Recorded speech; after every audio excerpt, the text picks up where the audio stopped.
Hello hello. तो hello दोस्तों। तो कैसे हैं आप सब? आई होप आप लोग स्वस्थ होंगे, मस्त होंगे, ज़बरदस्त होंगे, जिंदाबाद होंगे दोस्तों।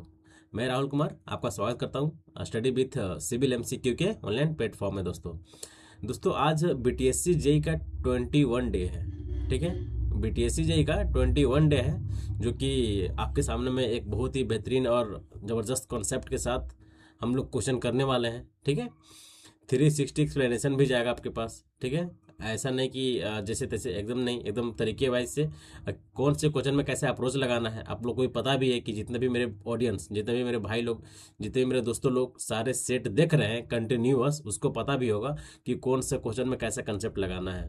ठीक है, अगर स्टेटमेंट वाले क्वेश्चन है तो उसमें कैसा कंसेप्ट लगेगा, अगर आपका मैच दी फ्लोइंग है तो उसमें कैसा कंसेप्ट लगेगा, सारे एक तरीके वाइज से हम लोग आगे बढ़ रहे हैं। ठीक है, इसी तरह हम लोग जितने भी पार्ट्स आएंगे सब में हम लोग इसी तरीके से कुछ नया करने की भी कोशिश करेंगे, ताकि और नया क्या हो सके, किस टाइप से और हम लोग कुछ और नया अप्रोच हम लोग को सीखने का मौका भी मिलेगा। ठीक है दोस्त, देखिए आज जैसे कि आप लोगों को पता है कि हम लोग पर डे 2 लाइन से हम लोग शुरुआत करते हैं, जिससे क्या होता है कि हम लोग का थोड़ा सा इंटेंशन पावर एकदम क्लियर हो जाता है। देखिए 2 लाइन क्या है ना, काम करो ऐसा कि एक पहचान बन जाए, काम करो ऐसा कि एक पहचान बन जाए, हर कदम ऐसा चलो कि निशान बन जाए, हर कदम ऐसा चलो कि निशान बन जाए, यहाँ जिंदगी तो हर कोई काट लेता है, यहाँ जिंदगी तो हर कोई काट लेता है, जिंदगी जियो इस कदर की मिसाल बन जाए, जिंदगी जियो इस कदर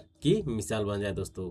तो यही 2 लाइन के साथ आज का क्लास हम लोग स्टार्ट कर रहे हैं, डे नंबर 21 बीटीएससी जेई। ठीक है दोस्त, चलिए हम लोग का फर्स्ट क्वेश्चन की ओर हम लोग आगे बढ़ते हैं। हाँ, थोड़ा सा मैं आपको एक और बात बता देता हूँ कि आज आज के बाद से, ठीक है, आज के बाद से आपको पीडीएफ मिलने में कोई डिले नहीं होगा। ठीक है, इतना दिन से डिले का रीजन है, ठीक है, कि थोड़ा सा टेक्निकल इशू हो रहा था, जिसके कारण सोल्व उसका वो सोल्व नहीं हो पा रहा था, लेकिन आज उसका सोल्यूशन हम निकाल चुके हैं कंप्लीटली से। और आज अब आज के बाद से, आज मतलब आपका डे नंबर 20 भी टेलीग्राम में जाइएगा, आपको मिल जाएगा। ठीक है, जाकर सर्च कर दिएगा CIVIL सिविल ऑल। ठीक है, ये आप सर्च कीजिएगा टेलीग्राम में जाके, सर्च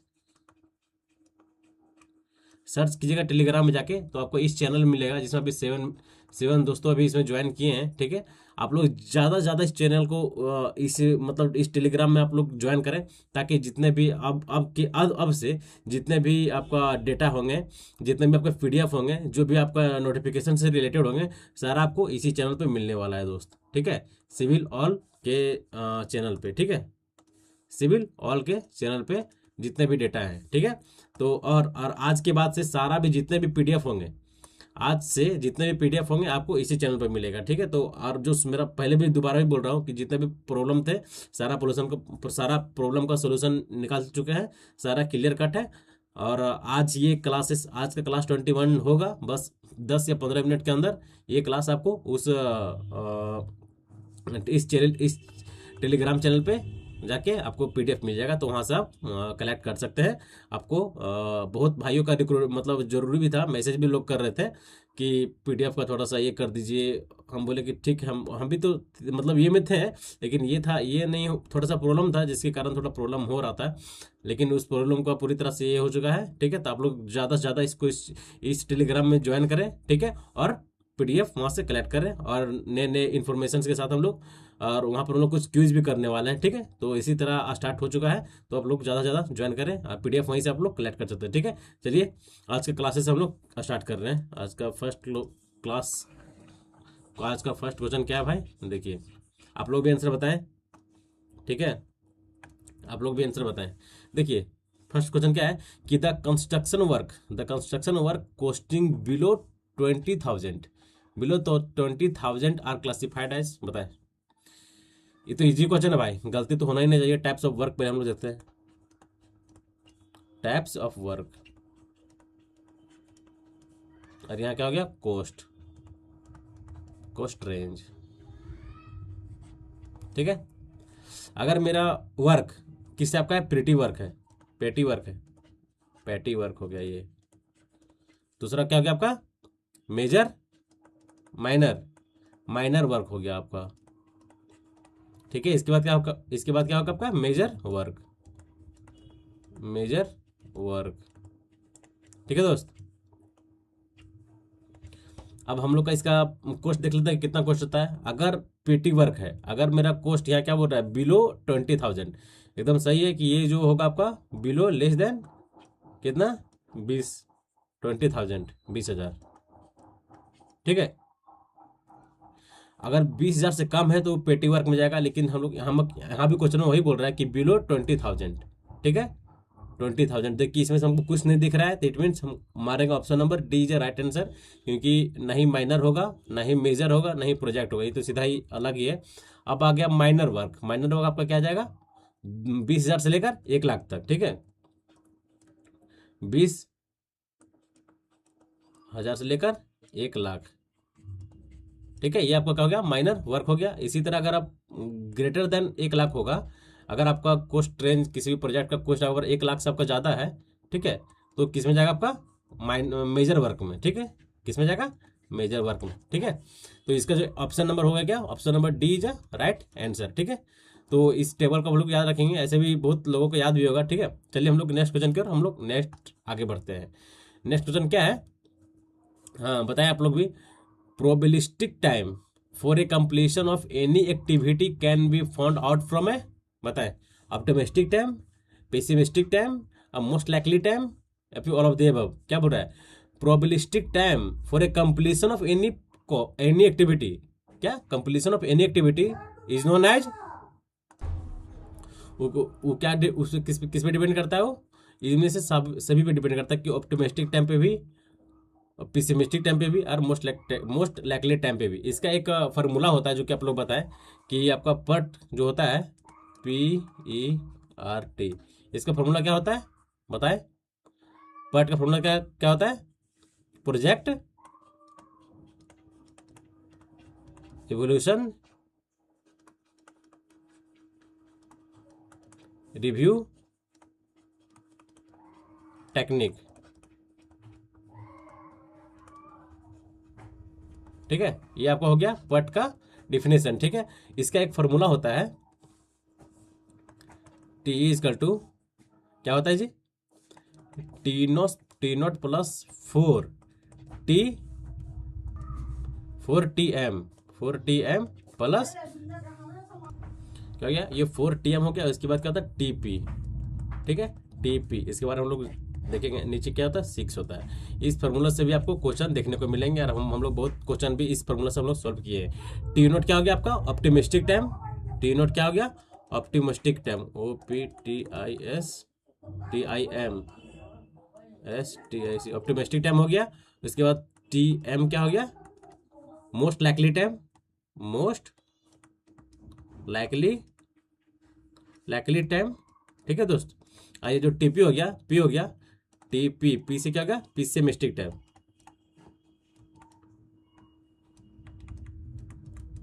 पिसिमिस्टिक टाइम, ठीक है। तो ये इसका फार्मूला हो गया, ठीक है। आपको इस फार्मूला का भी ध्यान रखना है।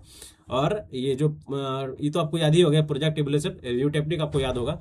इसमें क्वेश्चन में क्या पूछ रहा था कि क्वेश्चन में जो बोल रहा था probabilistic time for a completion of any activity can be found out from a optimistic time, pessimistic time and most likely time, मतलब all of the above is right answer, D is right answer, ठीक है दोस्त। चलिए हम लोग next question की ओर आगे बढ़ते हैं। बताएं a good sleeper should be such that, बताएं ए गुड स्लीपर के अंदर क्या क्या होता है, सो पूछ रहा है। The rail can be easily fixed and take out from the sleeper without moving them, एकदम सही है। जो मेरा जो रेल जो होता है वो तो पूरी तरह से किस पे स्लीपर पे फिक्स होता है, ठीक है। ये बोल रहा है कि rail can be easily fix, जो कि आराम से फिक्स हो जाए, take out from a sleeper without moving, जिसके कारण वो अगर उस पर ट्रेन मूव भी कर रही है तो उसका मूवमेंट मेरा जो क्या बोलते हैं स्लीपर है उसका मूवमेंट नहीं होना चाहिए, जो उसको विदाउट रोकता है, ठीक है, मूविंग को उसका रोकता है, ठीक है। It can provide sufficient bearing area for a rail, एकदम सही है, सफिशिएंट एरिया प्रोवाइड करता है। It can provide sufficient effective bearing area for the blast, एकदम सही है, मतलब all of the above is right answer. अब हम लोग गुड स्लीपर के बारे में कुछ और हम लोग जान लेते हैं। गुड स्लीपर, पहली बात कि इसका जो आपका क्या बोलते हैं, इसका नेक्स्ट पॉइंट हम लोग जान सकते हैं। ये आपका 3 पॉइंट तो इसका सही है। चौथा पॉइंट हम लोग क्या लिखेंगे, डी ई हम लोग लिख सकते हैं, सी डी लिखते हैं, डी डी क्या हो सकता है, थोड़ा सोचे कि गुड स्लीपर और क्या हो सकता है।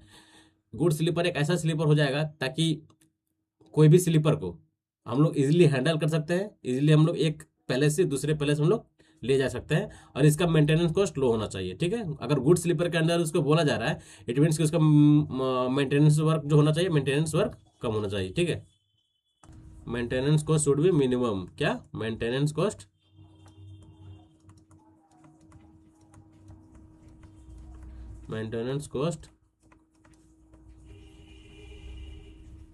Should be minimum. ठीक है दोस्त, ये आपको इसका मेंटेनेंस कॉस्ट भी मिनिमम होना चाहिए। और इसका बस नेक्स्ट पॉइंट क्या हो सकता है, बताइए कि नेक्स्ट पॉइंट और क्या हो सकता है गुड स्लीपर के बारे में, कुछ और पॉइंट आप लोग सोचें कि गुड स्लीपर है तो इट मीन्स क्या, मेंटेनेंस कॉस्ट कम हो जाएगा, और हम लोग उसको इसका वेट मतलब उसका वेट बोल सकते हैं कि उसका वेट ज़्यादा नहीं होना चाहिए। ठीक है, ताकि हम लोग उसको इजिली हैंडल कर सके। ठीक है, तो हम लोग क्या लिखेंगे, the weight of sleeper, the weight of sleeper should be moderate, क्या मॉडरेट, मॉडरेट के बाद so that it can be easily handle.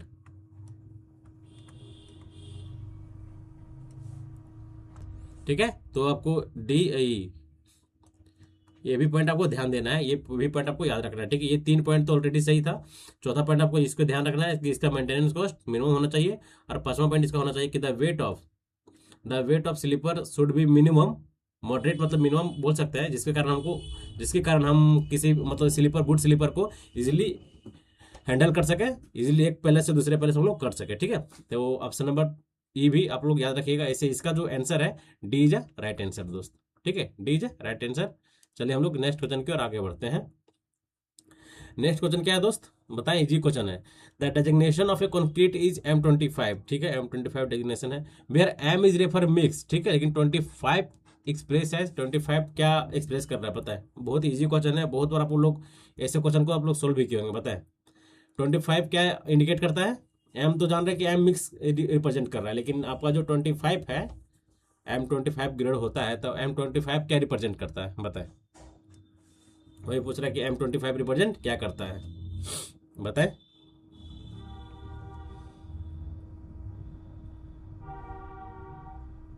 M25 क्या रिप्रेजेंट करता है, ये 28 डे में इसका स्ट्रेंथ कितना होता है M25 ग्रेड का, वो रिप्रेजेंट करता है। ठीक है, it specified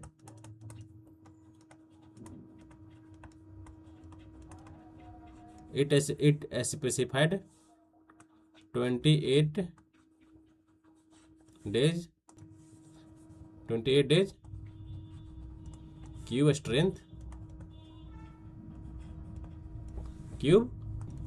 strength of mix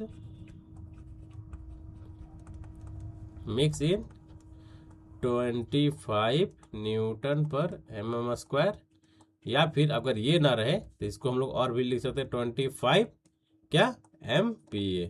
ठीक है, अगर ये नहीं रहेगा तो ये रहेगा, और ये नहीं रहेगा तो ये रहेगा, दोनों में से कोई एक रहेगा। ठीक है, इसमें हम लोग क्या दिख रहा है, हमको दिख रहा है कि 25 MPa है, जो कि option number B is right answer है। ठीक है, ठीक है, चलिए हम लोग नेक्स्ट क्वेश्चन की ओर हम लोग बढ़ते हैं आगे। नेक्स्ट क्वेश्चन क्या है भाई, हाँ, in the moment of forces the non coplanar concurrent forces are, बताए, आपको मैं बहुत अच्छे से बताया था फोर्स सिस्टम। ठीक है, यही BTSC JEE के ही क्लास में, कोई सेट तो हमको एग्जैक्ट याद नहीं है, लेकिन BTSC JEE के क्लास में ही हम लोग फोर्स सिस्टम पढ़े थे, जो कि ये किसका मैकेनिक्स का क्वेश्चन है। ठीक है, इजी क्वेश्चन है। फोर्स सिस्टम कोप्लेनर फोर्सेस क्या होता है, नॉन कंकरेंट फोर्सेस क्या होता है, coplanar non coplanar non concurrent क्या होता है, ये सारे फोर्सेस के बारे में हम लोग बहुत अच्छे से पढ़े थे। चलिए आज भी थोड़ा सा इस क्वेश्चन के माध्यम से हम लोग समझ सकते हैं कि क्या बोल रहा है। देखिए क्या है ना, क्या कौन सा फोर्स सिस्टम बोल रहा है, नॉन कोप्लेनर कंकरेंट फोर्सेस, ठीक है, नॉन कोप्लेनर इट मीन्स अगर यहाँ पर कोप्लेनर रहता तो कोप्लेनर फोर्सेस हम लोग कैसे फोर्स सिस्टम को बोलते हैं, वैसा फोर्सेस जो एक ही प्लेन के अलोंग लगता हो, ठीक है, वैसा फोर्सेस जो एक ही प्लेन के अलोंग लगता हो उसे हम लोग क्या बोलते हैं, कोप्लेनर फोर्सेस। लेकिन इसमें क्या बोल रहा है, नॉन कोप्लेनर इट मीन्स कि एक प्लेन के अलोंग इसमें नहीं लगेगा, ठीक है, इसमें प्लेन चेंज हो जाएगा, ठीक है, इसमें प्लेन चेंज हो जाएगा। चलिए पढ़ते हैं हम लोग, the force whose lie in action the force whose lines of action lie on a same plane, एकदम ये गलत होगा, ठीक है, ये हमको चाहिए नॉन कोप्लेनर, लेकिन ये आपका कोप्लेनर का डिफिनेशन दे रहा है। नेक्स्ट देखिए क्या है, the force whose line of action lie in same plane, ये भी आप सेम प्लेन बोल रहा है, एकदम नहीं होगा। The force which meet at a point, ठीक है, ये आपको हो गया कंकरेंट फोर्सेस। आप लोगों को पता है कि अगर जब दो या दो से अधिक फोर्सेस किसी एक पॉइंट पे आके मीट कर रहा हो, ठीक है, ये आपका P1 हो गया, ये मेरा P2 हो गया, ये मेरा P3 हो गया, ये मेरा P4 हो गया, P4 हो गया, ठीक है, जब मेरा दो या दो से अधिक फोर्सेस किसी एक पॉइंट पे आके मीट कर रहा हो, ठीक है, उस फोर्सेस को हम लोग क्या बोलते हैं, कंकरेंट फोर्सेस बोलते हैं। जो कि एग्जांपल आप लोग को हम दिए थे, क्या इसका एग्जांपल बताएं कंकरेंट फोर्सेस का, camera mount on A tripod, example बहुत ही जबरदस्त एग्जाम्पल है, कैमरा माउंट ऑन ट्राइपॉड। इसका एग्जाम्पल भी मैं आपको कराया हूँ पक्का, इसी सेट में हुआ है, किसी कौन सा सेट हमको एग्जैक्ट याद नहीं है, लेकिन किसी भी सेट में हुआ है, उसका एग्जाम्पल पूछ रहा था आपको, था एक तरफ कोप्लेनर फोर्सेस, उसका एग्जाम्पल था, नॉन कोप्लेनर फोर्सेस होता है, उसका एग्जाम्पल था, कंकरेंट फोर्सेस था, उसका एग्जाम्पल था, जो कि मैं आपको एक ये जो हो गया ये आपको क्या है, कंकरेंट फोर्सेस का एग्जाम्पल है, ठीक है। अब कंकरेंट फोर्सेस का एक और जो समझाने के लिए कौन सा तरीका था जो कि आप लोग बताए थे, बताइए। हम लोग पढ़े थे कि अगर कोई बिजली पोल है वहां से लाइन वहां से डायरेक्ट आता है कहाँ, मेरे घर में आता है, ठीक है, डोमेस्टिक पर्पस यूज के लिए मेरे घर में आ गया। और घर में कहाँ पे आता है, कोई एक पॉइंट पे आता है, ये बात समझ रहे हैं ना, एक किसी पॉइंट पे आता है, चाहे वो मेन मतलब इलेक्ट्रिसिटी का मेन बोर्ड होगा, और वहीं से घर के अलग अलग रूम में जितने भी रूम्स होते हैं सारे रूम में करंट डिस्ट्रीब्यूट होता है, ठीक है। इट मीन्स कि मेन पहले क्या हुआ कि सारा फोर्स आया कहाँ पे, एक पॉइंट पे, ठीक है, और पॉइंट के बाद सारे डिस्ट्रीब्यूट हुआ है, ठीक है, ये मैंने समझाने के लिए बताया हूँ। बट एग्जाम्पल जो आपको एग्जाम में देखने को मिलेगा, इस टाइप का एग्जाम्पल आपको देखने को मिलेगा एग्जाम में, ठीक है, इस टाइप से मिलेगा। ये कैमरा माउंट ऑन ट्राइपॉड किस टाइप से रहता है, इस टाइप से रहता है, मतलब ये सारे के फोर्स बोल रहा है, ठीक है, ये आपका P1 फोर्स हो गया, ये आपका P2 फोर्स हो गया, ये मेरा P3 फोर्स हो गया, और यहाँ कैमरा माउंट है, ठीक है, यहाँ मेरा कैमरा माउंट है, ठीक है दोस्त, उसी के बोल रहा है। तो हम लोग देख रहे हैं यहाँ पर क्या, जो ऑप्शन नंबर सी क्या है, the force which meet at one point but their line of action does not lie in a one plane, एकदम सही है, ये नॉन कोप्लेनर फोर्सेस हो गया, ठीक है। देख रहे हैं क्या लिख रहा है, does not lie in a one plane, अगर यही लिखता कि does not lie in a same plane तब नहीं होता ये, लेकिन बोला कि does not lie in a different plane, it means it is known as non coplanar forces. Option number C is a right answer, ठीक है दोस्त, C is a right answer. हाँ बताए, इजी क्वेश्चन है। डेंसिटी इंडेक्स का formula क्या होता है, ई मैक्स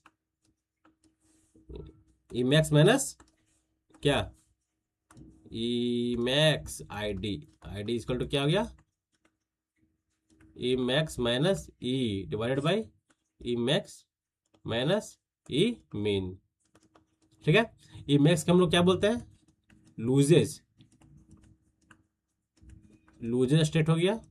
इस टाइप से भी आपको ये जो हम ये टर्म लिखा रहे हैं आप लोगों को पता भी होगा, एग्जाम में पूछा गया है, ये ना दे के दे दिया loosest state minus natural void ratio, फिर यहाँ दे दिया क्या, loosest state minus dense state,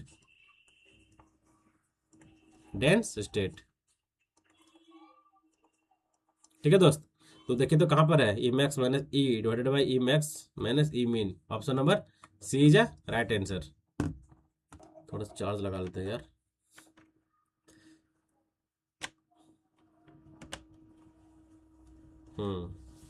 ठीक है, option number C is a right answer. चलिए हम लोग नेक्स्ट क्वेश्चन की ओर हम लोग मूव करते हैं। बताएं। The value of redundant will be such that the total strain energy in a total strain energy in a minimum the given statement चूजे। बताइए इनमें से कौन सा स्टेटमेंट सही होगा। The value of redundant will be such that the total strain energy. बताइए तो देखिए ये क्वेश्चन आपको ऑप्शन एलिमिनेशन से भी आप इसको बना सकते हैं। ये तो कन्फर्म है कि इसको आप नहीं मारिएगा, लेमिस थ्योरम में होता नहीं है, बर्नौली इक्वेशन ये होता नहीं है। बात रह गया आपका मैक्सवेल थ्योरम और आपका कैस्टिग्लियानो थ्योरम। अगर आपको थोड़ा सा आइडिया होगा जरूर आप इसको एलिमिनेट कर दीजिएगा और आप मार दीजिएगा किसको, कैस्टिग्लियानो थ्योरम को। इसमें दो थ्योरम होते हैं। दो थ्योरम कौन कौन होता है थोड़ा सा हम लोग उसके बारे में जान लेते हैं। Castigliano first theorem and Castigliano second theorem. First क्या हो गया, CSTI कैस्टिग्लियानो फर्स्ट थ्योरम। ठीक है, ये आपको हो गया यहाँ पर सेकंड क्या, कैस्टिग्लियानो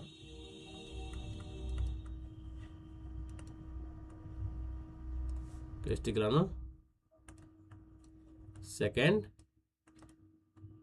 थ्योरम। ठीक है, देखिए अब कैस्टिग्लियानो फर्स्ट थ्योरम क्या होता है, कैस्टिग्लियानो सेकंड थ्योरम क्या होता है। ठीक है, हम लोग जानते हैं कि जब भी यहाँ पर क्या बोल रहा है कि the value of redundant will be such that the total strain energy is minimum. ठीक है, क्या बोला, total strain energy is minimum. तो सबसे पहले हम लोग पढ़ेंगे कि कैस्टिग्लियानो थ्योरम क्या होता है। ठीक है, तो हम लोग जानते हैं कि इसका एक पार्शियल, किसका, स्ट्रेन एनर्जी का पार्शियल डेरिवेटिव होता है। ठीक है, हम लोग लिखते हैं क्या कि the partial derivative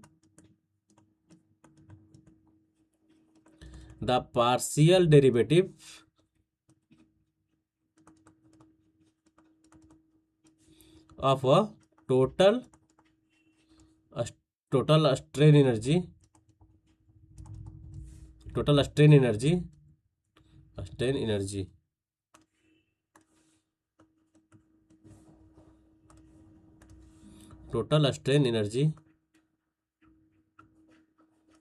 of a system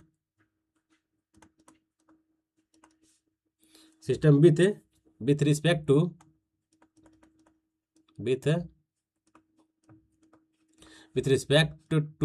a particular point any किसी भी एक पर्टिकुलर पॉइंट पे नहीं, एनी पर्टिकुलर पॉइंट, क्या, with respect to any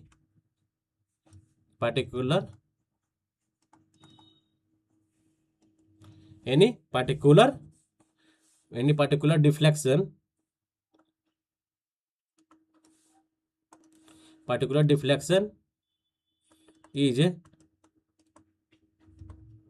equal to the force. ठीक है, फोर्स अप्लाइड दैट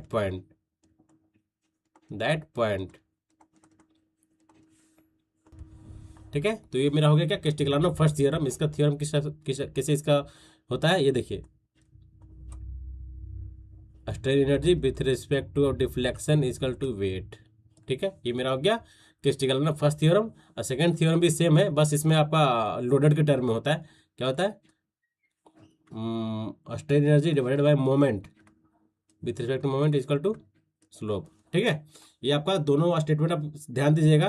कभी एग्जाम में आपको ये टर्म भी देखने को मिल जाएगा कि ये किसका दे देगा, आप पूछेगा ये किसका, आपका कैस्टिग्लियानो फर्स्ट थ्योरम है, कैस्टिग्लियानो सेकंड थ्योरम है। ठीक है, तो वो भी ध्यान दीजिएगा। ठीक है, और साथ में इसका जो थ्योरम का जो होता है, जैसे इसमें पूछ दिया था, तो इसका जो आंसर हो जाएगा option number B is right answer. आपको ये भी ध्यान देना है। ठीक है, option number B is right answer.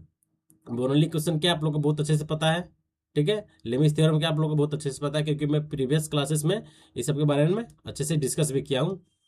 ठीक है, देखिए अब नेक्स्ट क्वेश्चन क्या है बताएं। अच्छा इजी क्वेश्चन है, इसको तो नहीं बताएंगे, आप लोग बताएं।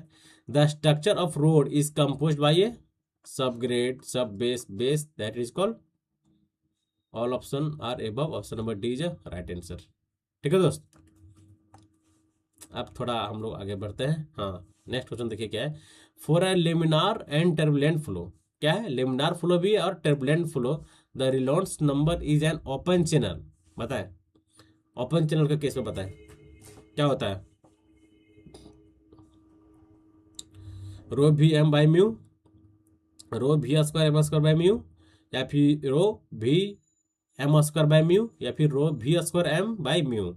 तो इसमें क्या बोल रहा है, फॉर लेमिनार फ्लो और टर्बुलेंट, मतलब दोनों के केस में जो आपका फॉर्मूला होता है रेनॉल्ड्स नंबर का, क्या होता है रो भी एम डिवाइडेड बाई म्यू, ये होता है। ठीक है, दोनों के केस में मतलब option number A is right answer. ठीक है, इसके बारे में हम लोग भी रेनॉल्ड्स नंबर आप लोग को पता है कि रेनॉल्ड्स नंबर क्या होता है, मैक नंबर क्या होता है। ठीक है, और क्या क्या था जी बताएं।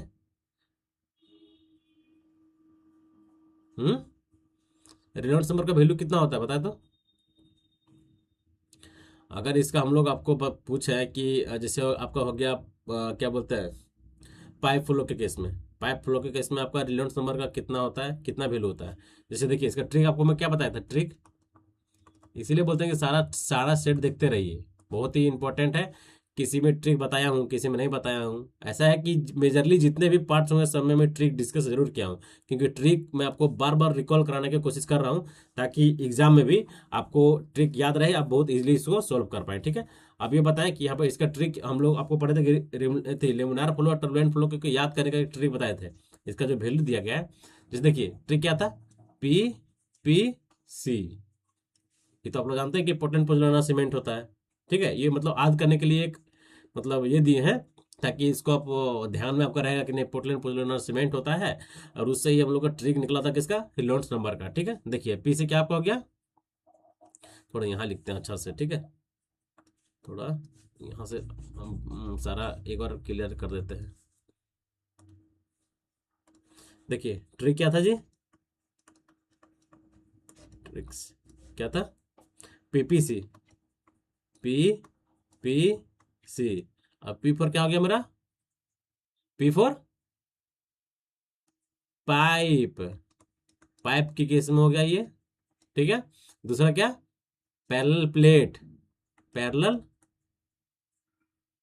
पैरेलल प्लेट के केस में, और इससे क्या हो गया आपका ओपन चैनल फ्लो,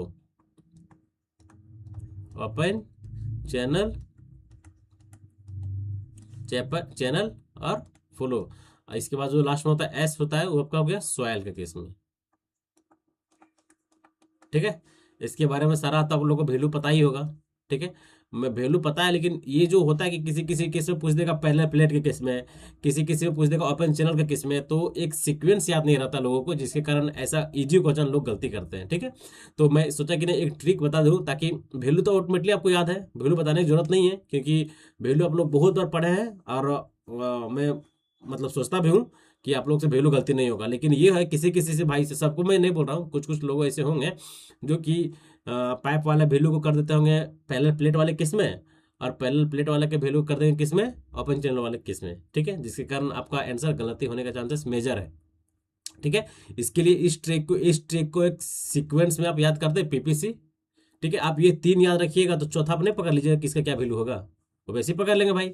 जब हमको तीन याद है कि पाइप के केस में मेरा लेमिनार फ्लो का कितना वैल्यू होगा, टर्बुलेंट फ्लो का क्या वैल्यू होगा, मेरा ट्रांजिशन के केस में मेरा वैल्यू क्या होगा, इसका पता हो गया, पैरेलल प्लेट का केस में पता हो गया, ओपन चैनल वाले केस में हम लोग पता हो गया, तो ऑब्वियसली कि हम स्वेल वाले को पकड़ लेंगे। पता है ना, जब तीन पता तो चौथा तो ऑटोमेटिक पता हो जाएगा, इसमें कोई ये नहीं है, रॉकेट साइंस तो है नहीं। ठीक है, तो चलिए हम लोग नेक्स्ट क्वेश्चन की ओर आगे बढ़ते हैं। ठीक है, मैं ऐसा करता हूँ कि इसका वैल्यू आप लोग बताएं। ठीक है, कमेंट में लिखें कि लेमिनार का वैल्यू कितना होता है, लेमिनार फ्लो, यहाँ बताएं आप ट्रांजिशन, ट्रांजिशन और यहाँ टर्बुलेंट। ठीक है, ये सारे का वैल्यू हमको लिख के बताएं कि पाइप के केस में कितना होता है, ट्रांजिशन के केस में कितना होता है, अब टर्बुलेंट के केस में कितना होता है, इसी तरह पैरेलल प्लेट वाले के केस में बताएं, इसी तरह आपको ओपन चैनल वाले के केस में बताएं, मतलब चारों आप बताएं, ठीक है। कमेंट सेक्शन में जरूर बताएं। तो मैं आशा करूंगा कि आप लोग सारा वीडियो देख रहे हैं अच्छे से, ठीक है। कमेंट आना, देखिए कमेंट किसी भी ये का, जब किसी भी मेरा भाई लोग का कमेंट आना स्टार्ट हो जाता है ना, तो हम समझ जाते हैं कि ना लोग अब सारे वीडियो देख रहे हैं, अच्छे तरीके से देख रहे हैं, एक प्रॉपर वे में देख रहे हैं, ताकि एग्जाम में भी अगर ऐसा क्वेश्चन आए तो एग्जाम में आपसे छूटे नहीं, ठीक है। मेरा कमेंट में लिखाने का सेंस यही रहता है, ठीक है दोस्त। देखिए नेक्स्ट क्वेश्चन क्या है, for a given discharge, the efficiency of sedimentation tank can be increase by, अच्छा एफिशिएंसी इंक्रीज हो रहा है, ठीक है। बताए, for a given discharge the efficiency of sedimentation tank can be increase by, discharge equal to क्या होता है, डिस्चार्ज इक्वल टू क्या, वेलोसिटी डिस्चार्ज ना, डिस्चार्ज वेलोसिटी इक्वल टू क्या होता है जी, बताएं, discharge by B into L, ये आपको क्या हो गया, area of sedimentation tank. For a given discharge the efficiency of sedimentation tank can be increase, ठीक है। Increase the depth of flow, depth के बारे में तो ऐसा नहीं है। इंक्रीज द सरफेस एरिया, एकदम सही सरफेस एरिया हो रहा है। डिक्रीज ये होगा नहीं, ये भी होगा नहीं, मतलब क्या हो रहा है, increase the surface area of tank, ठीक है। अब हम लोग जानते हैं कि थोड़ा सा इसके बारे में हम लोग जान रहे हैं कि जो आपका इफिशियंसी है सेडिमेंटेशन टैंक का, इफिशियंसी का इसका पैरामीटर्स क्या क्या होते हैं, ठीक है। देखिए सबसे पहले हम लोग क्या लिखेंगे, एफिशिएंसी ऑफ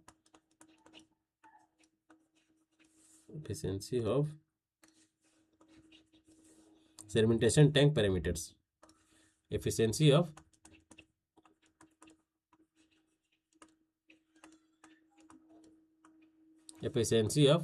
सेडिमेंटेशन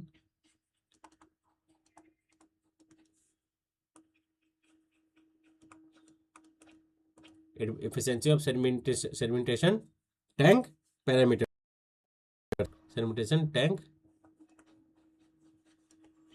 पैरामीटर्स, ठीक है। चलिए तो देख लेते हैं इसका एफिशिएंसी क्या क्या होता है, किस किस पे डिपेंड करता है। सबसे पहले हम लोग बताएं, सेडिमेंटेशन टैंक का एफिशिएंसी है किस किस पे डिपेंड करता है, सबसे पहले वेलोसिटी ऑफ फ्लो पे, किस पे, वेलोसिटी ऑफ फ्लो पे, वेलोसिटी ऑफ फ्लो, ठीक है। दूसरा क्या हो गया, बताए, size of particle, size of particles, ठीक है। तीसरा क्या होता है जी, तीसरा यहां लिख देते हैं, बताए, विस्कोसिटी, किस पे भी, विस्कोसिटी पे। अब थोड़ा हम लोग इसके अंदर भी अब वेलोसिटी ऑफ फ्लो कैसे डिपेंड करता है, हम लोग थोड़ा इसके बारे में जान लेते हैं। देखिए अगर साइज ऑफ पार्टिकल, बड़ा है, मतलब साइज ऑफ पार्टिकल इंक्रीज कर रहा है, इट मीन्स क्या, efficiency of sedimentation tank will be increase, ठीक है। तो हम लोग लिखते हैं size of particle,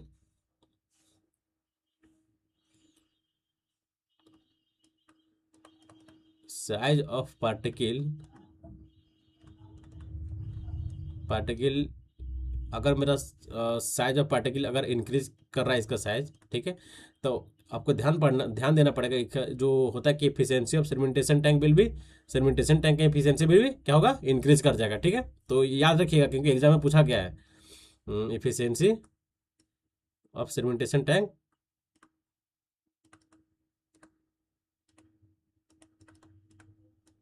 will increase, ठीक है। साइज बढ़ेगा, इट मीन्स कि मेरा जो मेरा सेडिमेंटेशन टैंक का जो एफिशिएंसी है ऑटोमेटिक इंक्रीज कर जाएगा, ठीक है। इसी तरह ये विस्कोसिटी में, अगर if viscosity of a sedimentation tank, अगर viscosity of a sedimentation tank increase करेगा, इट मीन्स आप बताएं क्या इसका एफिशिएंसी बढ़ेगा या फिर घटेगा। अगर किसी भी मतलब एक सेडिमेंटेशन टैंक का अगर विस्कोसिटी वहां इंक्रीज कर दिया जा रहा है, ठीक है, अगर विस्कोसिटी उसका बढ़ जा रहा है तो इसका क्या इफिशियंसी ऑफ सेडिमेंटेशन टैंक का एफिशिएंसी क्या घटेगा या फिर बढ़ेगा। एलवे याद रखिएगा कि जब भी टैंक का विस्कोसिटी इंक्रीज कर रहा है तो इसका जो इफिशियंसी होगा एलवेज डिक्रीज करेगा, मतलब इन्वर्सली प्रोपोर्शनल होता है, ठीक है। क्या होता है? Inversely proportional. लिखिए, अरे यार जगह नहीं है बच्चा। अच्छा थोड़ा साइड में लिख दो, कोई दिक्कत है क्या? अरे यार यहाँ लिख देते हैं, ठीक है, ताकि आपको भी क्लियरली विजुअल होगा और हमको भी थोड़ा सा लिखने में भी सुविधा होगा, ठीक है। देखिए पहला, दूसरा, तीसरा। तीसरा क्या हो गया? विस्कोसिटी, ठीक है। If if efficiency of sedimentation tank, efficiency of sedimentation tank,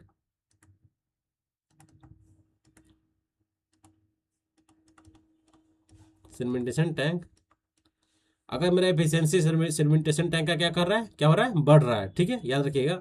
अगर मेरा सेडिमेंटेशन टैंक का एफिशिएंसी बढ़ रहा है, इट मीन्स जो मेरा विस्कोसिटी होगा, विस्कोसिटी ऑफ ए फ्लो, मतलब viscosity of a liquid will be decrease.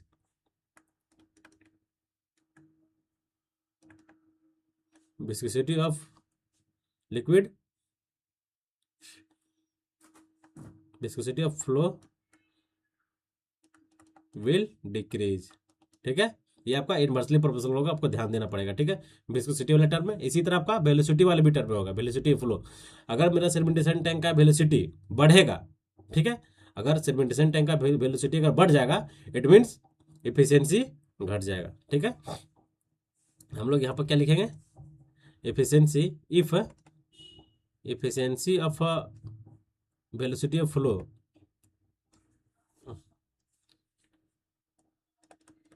velocity of flow increase, then efficiency, अरे यहाँ थोड़ा सा गलती लिखी थी।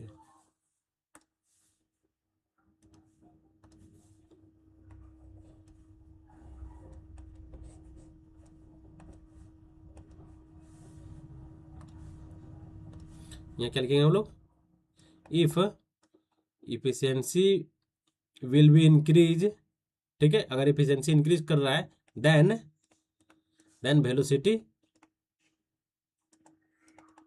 Velocity of flow will be decrease, ठीक है, velocity of flow will be decrease.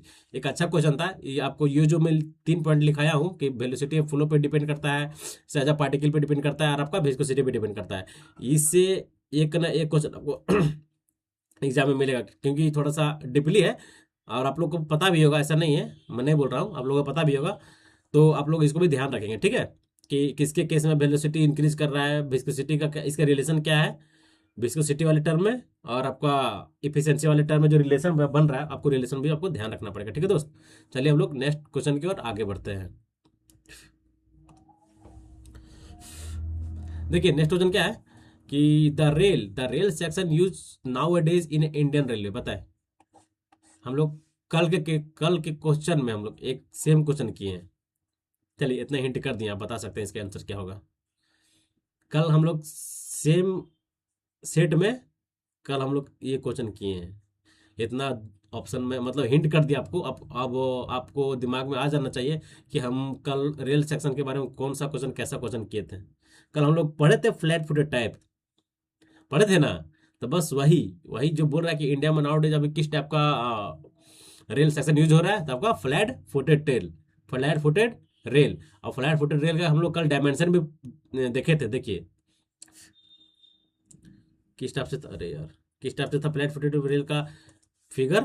थोड़ा फिगर बनाने की कोशिश करता हूँ मैं, बट फिगर तो सही बनेगा नहीं, तो हमको पता है, बट कोशिश होना ही चाहिए।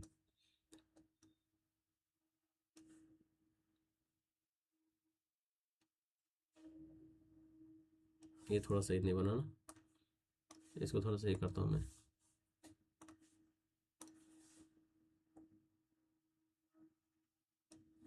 ठीक है, ये ऐसे था, ये ऐसे था, ये ऐसे था, ये ऐसे होगा, ये आपका इस टाइप से था। ठीक है दोस्त, समझ में आ गया। इसमें हम लोग जानते थे, हम लोग इसका कल शायद किसका पूछा था, ये कितना होता है जी, बताए ये कितना होता है। आप लोग ये बताए ये कितना होता है, इसका वैल्यू क्या था, और ये टोटल इसका हाइट कितना होता है बताए। कल आप लोग को मैं बताया था, कल हम लोग सेम क्वेश्चन किए थे, बताए। 100, नीचे कितना होता है, नीचे वाला इसका जो फुटेड फुटेड पार्ट है, ये कितना होता है, 136 पॉइंट समथिंग आपको पता, 136 पॉइंट समथिंग बताए थे ना, कितना 136, 136 पॉइंट समथिंग था। ये आपका कितना 144 पॉइंट समथिंग था, और ये आपका कितना था 66 पॉइंट समथिंग 8। ठीक है, इसमें क्या बोल रहा है आपको ये ध्यान रखना पड़ेगा। कल हम लोग कल इसका पूछा था, किसका जो टॉप पोर्शन होता है उसका विड्थ कितना है। ठीक है, किसी एग्जाम आपको इसका टोटल विड्थ आपका बॉटम का पूछ देगा, इसका टोटल हाइट पूछ देगा, इसलिए आपको तीनों वैल्यू आपको याद रखना है। ठीक है दोस्त, नाउ डेज अभी इंडिया में कैसा सेक्शन यूज हो रहा है, तो आपको फ्लैट फुटेड सेक्शन यूज हो रहा है। ठीक है, तो option number D is right answer. बताए which the following in the question given carried out to map palace of a military and strategy survey. बताए मिलिट्री सर्वे और मिलिट्री और आपका मिलिट्री एंड स्टैटिक सर्वे जो होता है वो किसके कौन से बेस पे होता है, बताए आप लोग पढ़े होंगे। ये तो होगा नहीं, कंफर्म नहीं होगा। आप लोग इतना तो जरूर जानते हैं कि इस क्वेश्चन का आप लोग ऑप्शन एलिमिनेशन से भी बना सकते हैं। एरिया बेस्ड हम लोग इसके बारे में भी नहीं जानते हैं, इसके बारे में भी नहीं जानते हैं। हम लोग पढ़े हैं कि पर्पस बेस्ड सर्वेइंग होना पड़े थे। ठीक है, option number A is right answer. ठीक है दोस्त, उसी का ये पार्ट है। ठीक है, अब बताएं, इजी क्वेश्चन है, taste and odour in a water due to presence of, किसके प्रेजेंस से होता है। डीड माइक्रोऑर्गेनिज्म एकदम सही, डिजॉल्व गैसेस एकदम सही, आयरन एंड कॉपर एकदम सही, all of the option are correct, D is right answer. Next देखिए क्या है कि which book are use for record all observations and measurements taking during a chain surveying. बताएं क्या हम लोग स्टडी बुक यूज करते हैं ऑल ऑब्जर्वेशंस और रीडिंग के लिए, या फिर हम लोग चेन बुक यूज करते हैं, या फिर फील्ड बुक, या फिर डबल लाइन बुक। तो आप लोग को इस क्वेश्चन को इजी लगता होगा, इजी भी है कि हम लोग फील्ड बुक हम लोग देखते हैं जनरली। जितने भी रिकॉर्ड्स हम लोग चेन सर्वेइंग में हम लोग करते हैं, तब बेसिकली हम लोग कौन सा यूज करते हैं, आप लोग डिप्लोमा में पढ़े होंगे फील्ड बुक पढ़े होंगे ना। अब देखिए थोड़ा सा एडवांस में पढ़ना पड़ेगा आपको कि फील्ड बुक भी आपका दो टाइप का होता है। ठीक है, देखिए थोड़ा सा उसके बारे में हम लोग जानकारी ले लेते हैं, क्योंकि थोड़ा सा एडवांस में भी जानना जरूरी है। टाइप्स ऑफ बुक आपका दो टाइप का होता है। पहला क्या हो गया सिंगल लाइन फील्ड बुक। ठीक है, किस टाइप का, सिंगल लाइन फील्ड बुक, इसके बाद डबल लाइन फील्ड बुक। ठीक है, देखिए आपका क्या हो गया single line field book, single line field book हो गया आपका ये। और यहाँ आपका क्या हो गया double line field book, double line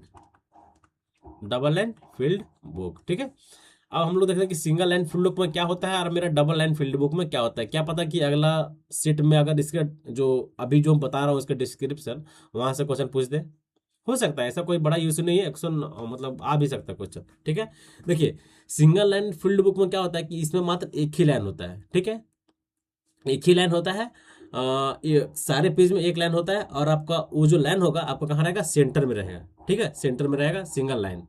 इसका नाम भी आप लोग को दिख रहा होगा, ये सिंगल लाइन फील्ड बुक है।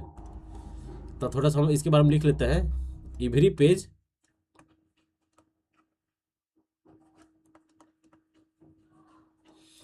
Of this kind of field book has single line, क्या सिंगल रेड लाइन होता है, सिंगल रेड लाइन होता है, red line on a middle part, on single red line draw on a middle part, कहाँ पे draw middle part में draw होता है, draw single red line draw on middle part. ठीक है, सिंगल लाइन होता है जो कि आपका फील्ड सारे पेज के सेंटर में होता है, मिडिल पार्ट में होता है। ठीक है, और उसका कलर कैसा होता है रेड लाइन होता है। ठीक है, इसी तरह आइए एक होता है double line field book. Double line field book में क्या होता है कि इसमें भी आपका इसमें दो लाइन होता है। ठीक है, इसमें आपका मेन पर इसमें पहली बात कि एक मेन लाइन होगा जो कि आपका जैसे यहाँ पर ये हुआ ना कि फील्ड ये आपका एक लाइन हो गया, इसी तरह पहले एक लाइन होगा, और उस लाइन से जैसे मान के चले कि ये एक लाइन हो गया, इस लाइन से एक लाइन इधर होगा और एक लाइन इधर होगा, दोनों रेड लाइन होगा। इसका जो इस लाइन और इस लाइन का बीच का जो डिफरेंस मतलब डिस्टेंस होगा कितना होगा 1.5 सेंटीमीटर होगा। ठीक है, सेम सेम सारा लिखाएगा यहीं पे, लेकिन ये जो इसका डिस्टेंस भी पूछा गया है कि दोनों जो डबल लाइन जो फील्ड बुक होता है वो दोनों कंजुगेटिव जो लाइन है उसके बीच का डिफरेंस कितना है, तो 1.5 सेंटीमीटर, जो कि आपको ध्यान देना है। ठीक है दोस्त, क्या 1.5 सेंटीमीटर। अब हम लोग दूसरा पॉइंट देख लेते हैं, ये आपका फर्स्ट पॉइंट है क्या, दूसरा पॉइंट इसमें से क्या हो सकता है बताएं, बताओ दूसरा पॉइंट क्या हो सकता है। हम्म याद रखिएगा जो आपका सिंगल लाइन फील्ड बुक है ये जनरली यूज होता है डिटेल्ड डायमेंशन वर्क के लिए, ठीक है, लार्ज लार्ज वर्क के लिए और डिटेल्ड डायमेंशन वर्क के लिए it is use for a, it is use for a large scale scale work and detailed dimension work.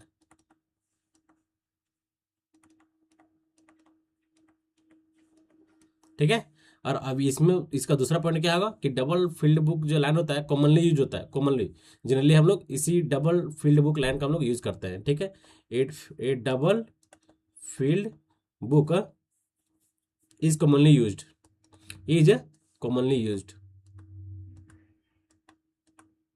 Commonly used.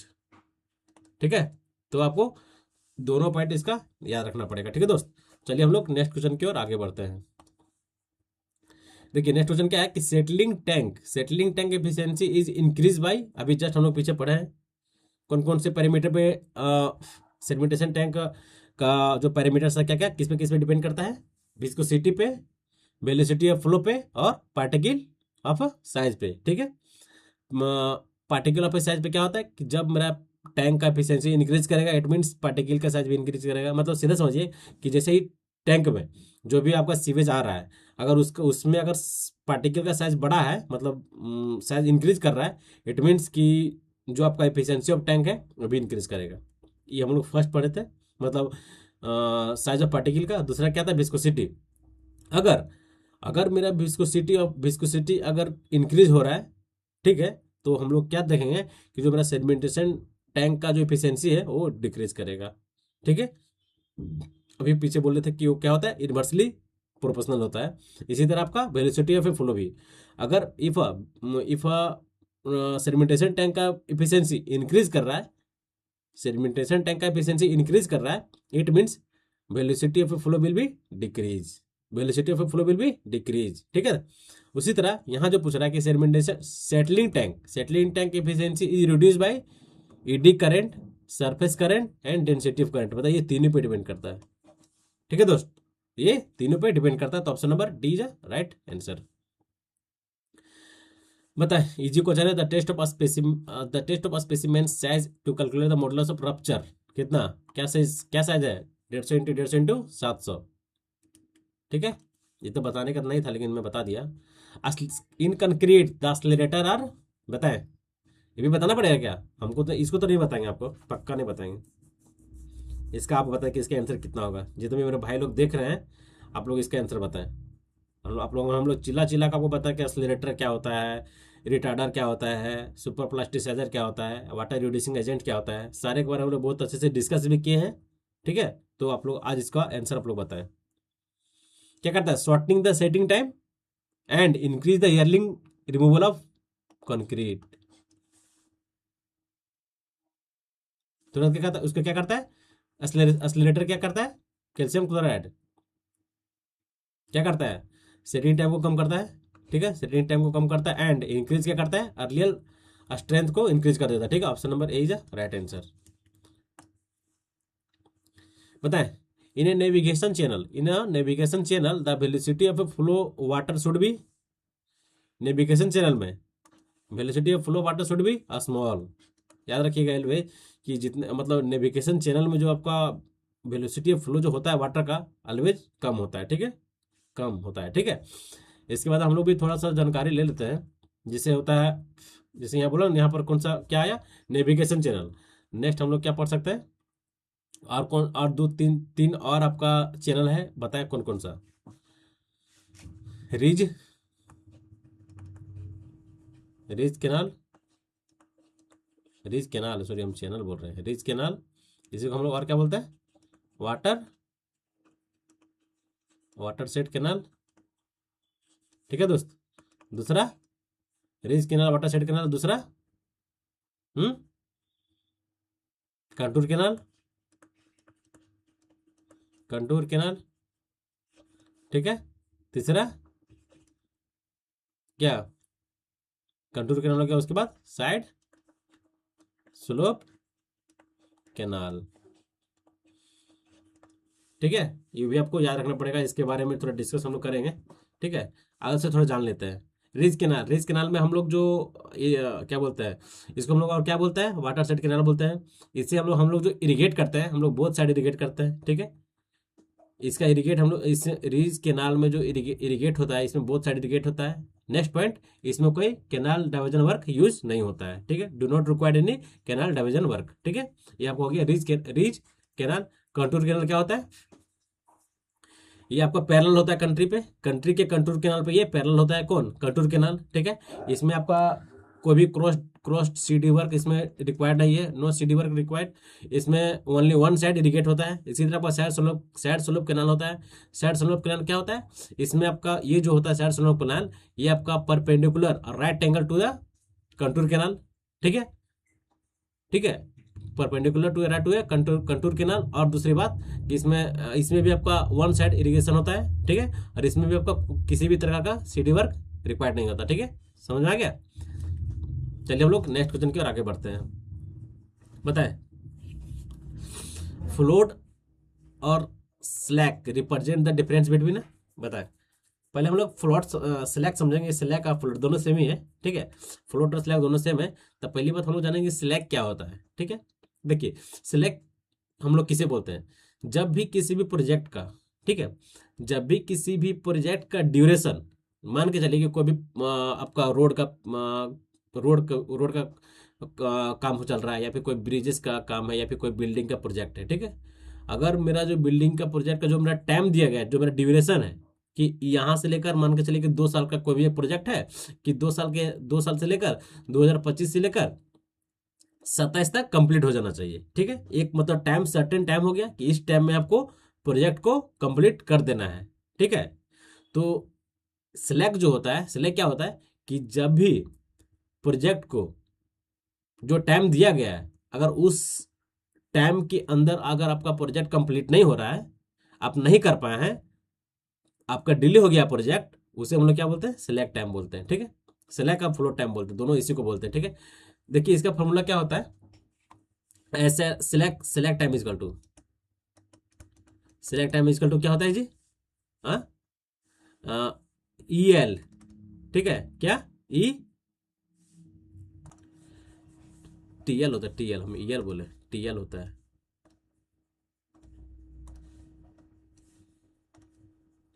क्या, T L, T L minus क्या, T E, ये क्या, L क्या हो गया आपका, लेटेस्ट अलाइबल टाइम। अब ई क्या हो गया आपका, अर्लीस्ट कंप्लीशन टाइम।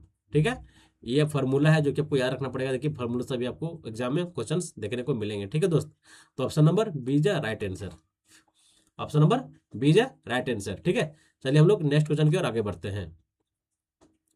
देखिए नेक्स्ट क्वेश्चन क्या है कि the ratio between the actual velocity of a jet of a liquid at a vena contracta and theoretical velocity of a jet is known as क्या, coefficient of discharge, coefficient of contraction, या फिर coefficient of velocity.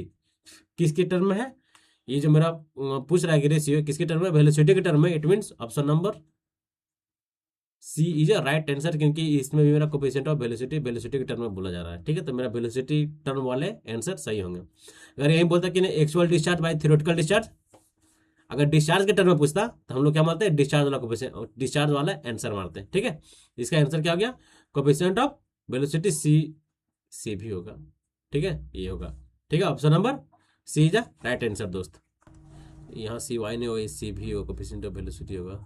ठीक है, coefficient discharge coefficient D होगा, ये coefficient discharge. ठीक है, इसी तरह देखिए बीपीएससी एई में इस बार जो एग्जाम हुआ है उसमें क्या पूछा था, उसमें क्या पूछा था, एक कोएफिशिएंट ऑफ वेलोसिटी का फॉर्मूला पूछा था। क्या, कोएफिशिएंट ऑफ वेलोसिटी का फॉर्मूला पूछा था, किसमें, बीपीएससी एई में, बीपीएससी ए में इस बार जो हुआ था ना करीब अक्टूबर नवंबर में, 24 का अक्टूबर नवंबर में, बीपीएससी एम पूछा था कि कोफिशिएंट ऑफ डिस्चार्ज का फॉर्मूला क्या होता है। तो actual discharge divided by theoretical discharge.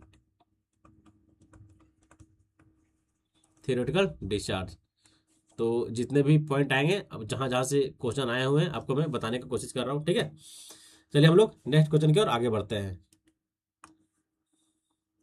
देखिए नेक्स्ट क्वेश्चन क्या है कि the boxing of a blast is done to prevent, boxing of a blast is done to prevent. क्या लेटरल मूवमेंट, एकदम ये भी होता है।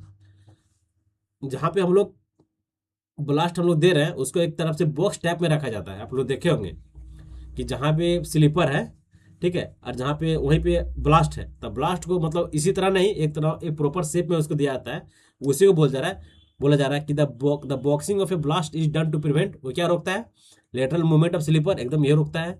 लोंगिट्यूडिनल मूवमेंट ऑफ स्लीपर ये भी रोकता है, लेकिन सिंगल नहीं, ये दोनों ये दोनों रोकता है। लेटरल भी रोकता है आपका और लोंगिट्यूडिनल भी रोकता है। It means option number C is right answer, ठीक है दोस्त, option number C is right answer. बताएं which the following season has the highest rate of free water evaporation. बताएं रेट ऑफ इवेपोरेशन सबसे ज्यादा हाईएस्ट किस में, कौन से सीजन में होता है, विंटर, समर, स्प्रिंग, ऑटोनम। बताएं सबसे ज्यादा हाईएस्ट रेट ऑफ इवेपोरेशन कौन से सीजन में होता है, एलवेज समर या विंटर, एलवेज समर में। इजी क्वेश्चन है, इसको बताने का था नहीं लेकिन मैं बता दिया, क्या होता है, विंटर में होता है, ठीक है। तो चलिए नेक्स्ट क्वेश्चन की ओर मूव करते हैं हम लोग। बताए हाइड्रोलिक ग्रेडियंट लैंड में भी फॉल और राइज, हाइड्रोलिक ग्रेडियंट लैंड में भी फॉल और राइज डिपेंड अपॉन, पता है किस पे डिपेंड करता है हाइड्रोलिक ग्रेडियंट लैंड, आप लोग पढ़ेंगे फ्लूइड में। एक होता है आपका हाइड्रोलिक ग्रेडियंट लैंड, एक होता है क्या हाइड्रोलिक ग्रेडियंट लैंड, दूसरा टोटल एनर्जी लाइन होता है ना, HGL, हाइड्रोलिक ग्रेडियंट लाइन एक होता है, एक वो टोटल ग्रेडियंट लाइन होता है, ठीक है। ये आप लोग पढ़े ही होंगे अच्छे से। तो ये बोल रहा है कि किस पे डिपेंड करता है, टाइम पे एकदम नहीं, मास पे एकदम नहीं, प्रेशर पे एकदम सही, ठीक है। अब हम लोग पढ़ेंगे नहीं हाइड्रोलिक ग्रेडियंट लाइन क्या होता है और आपका टोटल एनर्जी लाइन क्या होता है। देखिए हाइड्रोलिक ग्रेडियंट लाइन क्या होता है, समीशन ऑफ सम ऑफ क्या, pressure head and potential head, और हम लोग इसको क्या बोलते हैं, डेटम हेड। इसको क्या बोलते हैं हम लोग, डेटम हेड भी बोलते हैं, डेटम हेड बोलते हैं। और इसको और एक नाम से क्या बोलते हैं, एलिवेशन हेड। एग्जाम में पता नहीं इस ये दे देगा, कोई भी कुछ दे सकता है, इसीलिए सारे जितने भी नाम होते हैं आजकल नाम से भी पूछ रहे हैं कि इसका दूसरा नाम क्या है, एलिवेशन हेड, ठीक है। तो आपको सारे तरफ से तैयार रहना है, किसी भी तरह से क्वेश्चन छूटना नहीं चाहिए, ठीक है। मेरा हो गया किसको बोलते हैं हम लोग, हाइड्रोलिक ग्रेडियंट लाइन हम लोग इसको बोलते हैं, ठीक है। ये जो मेरा टोटल एनर्जी लाइन हो गया, ये क्या होता है, सम ऑफ क्या, pressure head and velocity head, pressure head, velocity head and datum head, एक तीनों का समीशन का प्लस मतलब समीशन होता है, ठीक है, with respect to a pressure, ठीक है। तो ध्यान दीजिएगा किसके रिस्पेक्ट में, with respect to, sorry pressure नहीं, with respect to a total gradient line, और ये होगा किसका रिस्पेक्ट में, with respect to hydraulic gradient line, ठीक है दोस्त। तो याद रखना है कि इस पे कौन से जो हाइड्रोलिक ग्रेडियंट लाइन में भी fall and rise depend upon pressure, option number C is right answer, ठीक है। चलिए देखते हैं नेक्स्ट क्वेश्चन क्या है। बताएं अभी जस्ट हम लोग पीछे इसी टाइप का क्वेश्चन किए, calcium chloride is added to a concrete, result क्या करता है वो, बताएं, increase shrinkage and reducing time, या फिर reduce shrinkage and reducing time, setting time, या फिर increase shrinkage and increase setting time, या फिर reduce shrinkage and increase setting time. तो कैल्शियम क्लोराइड जब हम लोग कंक्रीट में ऐड करते हैं, अभी हम लोग पढ़ें क्या करता है, increase shrinkage and reducing setting time. Option number A is a right answer. ठीक है, option number A is a right.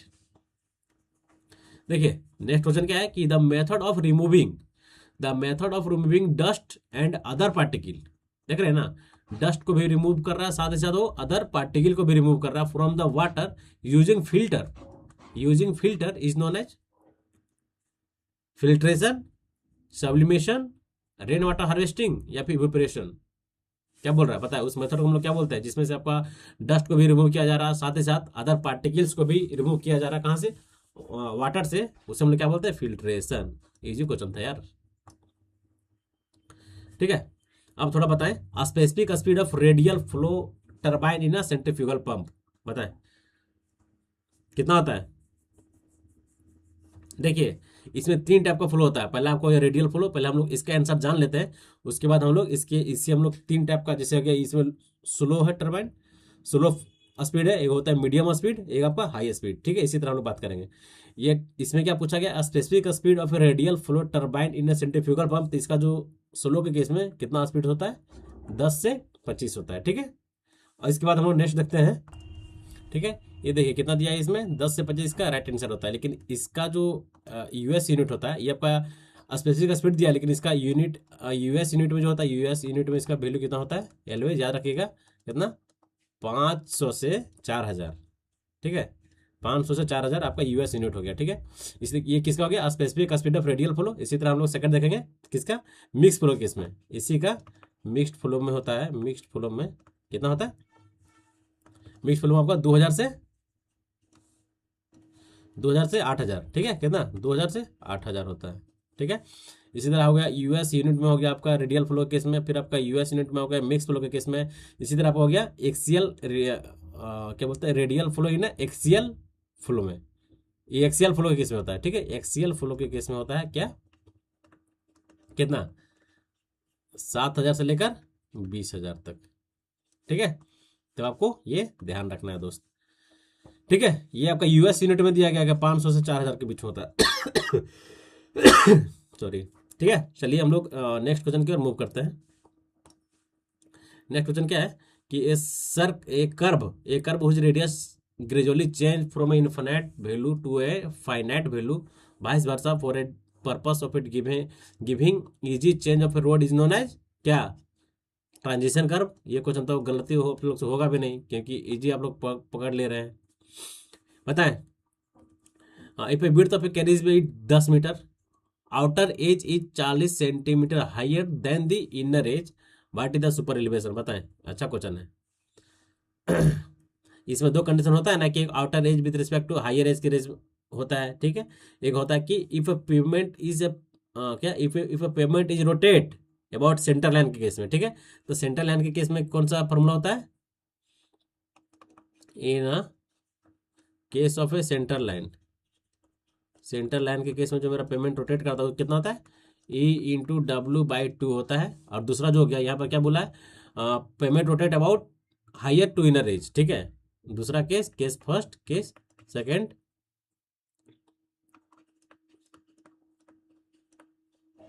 Payment rotate about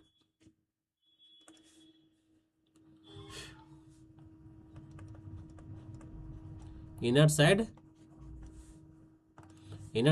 then raise outer side. इस कंडीशन में क्या फॉर्मूला होता है, E/W। ठीक है, तो यहाँ क्या दिया गया, इनर एंड आउटर साइड का जो हाइट दिया गया कितना राइज करा, 40। ठीक है, तो कितना हो जाएगा ये आपका 40 इजकल टू ई कितना दिया हुआ है जी, एलिवेशन। अब ई हमको निकालना है। ठीक है, इंटू डब्लू कितना है, W width 40, sorry 10 metre, 10 metre है ना, हम 40 का ही लिख रहे हैं। कितना ये अरे यार कितना है, 10 मीटर। ठीक है, यहाँ से ये निकल जाएगा, हाँ ये निकलेगा कि नहीं, यहाँ से क्या करना है, 40/10 कितना हो जाएगा, इसको चेंज कीजिएगा 1/25, जैसे ये हो जाएगा ना, 40 डिवाइड 1000 हो गया, बस काट लीजिए। 1/25 is a right answer. 1/25 it is right answer. B is a right answer. ठीक है दोस्त, option number sorry A is a right answer. चलिए नेक्स्ट क्वेश्चन देखते हैं क्या है कि when the Froude number is less than 1 then the flow is called, क्या बोलते हैं उसे हम लोग? फ्रॉड नंबर लेस देन 1 है, एफ आर लेस देन 1, उसे हम लोग क्या बोलता है? ट्रांसिल फ्लो, ट्रांसकिल फ्लो। और इसे हम लोग क्या बोलते हैं? ट्रांसिल फ्लो को और हम लोग किस नाम से जानते हैं बताएं? सब क्रिटिकल फ्लो, सब क्रिटिकल फ्लो। और हम लोग इसको किस नाम जानते हैं बताएं? Streaming flow, streaming flow. तो इसका 3 नाम है। जैसे इसमें से पूछ दिया इस नाम, कभी कभी आपको स्ट्रीमिंग फ्लो पूछ देगा, कभी कभी आपका सब क्रिटिकल फ्लो पूछ देगा, तो आपको तीनों नाम ध्यान रखना है। ठीक है, चलिए नेक्स्ट क्वेश्चन के हम लोग आगे बढ़ते हैं। नेक्स्ट क्वेश्चन क्या है कि the study of A fluid move with the force causing flow is called dynamic fluid flow, which is analyzed by Newton first law of motion, Newton second law motion, Newton third law motion, Newton second law motion। ठीक है, option B is right answer, Newton second law motion. Next question देखिए क्या है कि when the main line is one of a curve has a turn out of a contrary flexure leading to a branch line, then a branch of the branch line is curve है, उसे हम लोग क्या बोलते हैं? Always negative cantt बोलते हैं। क्या बोलते हैं? Negative cant. Option number B is right answer. ठीक है, चलिए नेक्स्ट क्वेश्चन देखते हैं क्या है। देखिए नेक्स्ट क्वेश्चन क्या है कि determine the radius of a curve if a design designated पर 3 डिग्री दिया गया है और कर्व कितना है? 30 मीटर आर्क है। ठीक है, चलिए इसका फॉर्मूला क्या आता है? 2πr divided by 360। ठीक है, तो यहाँ पर आई कितना दिया है? लेंथ कितना है जी? लेंथ और 30 मीटर है। ये कितना है? ये आपका 30 मीटर है, is equal to 2πr divided by 360। तो हमको निकालना क्या है? हमको आर निकालना है। ठीक है, और हमको कर्व दे दिया है, ओ यहाँ इंटू डी होता है। ठीक है, इंटू डी। डी कितना है? डाया, मतलब डाया नहीं, डिग्री कितना है? 3 डिग्री, 3 डिग्री इंटू 3 डिग्री। ठीक है, इसके यहाँ से आर निकल जाएगा आपका, आर जो आपका वो आंसर हो जाएगा। ठीक है, इसे इसका आंसर जो है 573 degree, 573 metre is right answer. ठीक है, हमको रेडियस निकालना है। ठीक है, रेडियस ऑफ कर्व निकालना है। Option number A is right answer. ठीक है दोस्त, बताए in the act of making a measurement of the relative position of a natural and a magnitude man-made features of earth surface and a representation of this information either graphically or numerically is known as surveying, option number A is a right answer।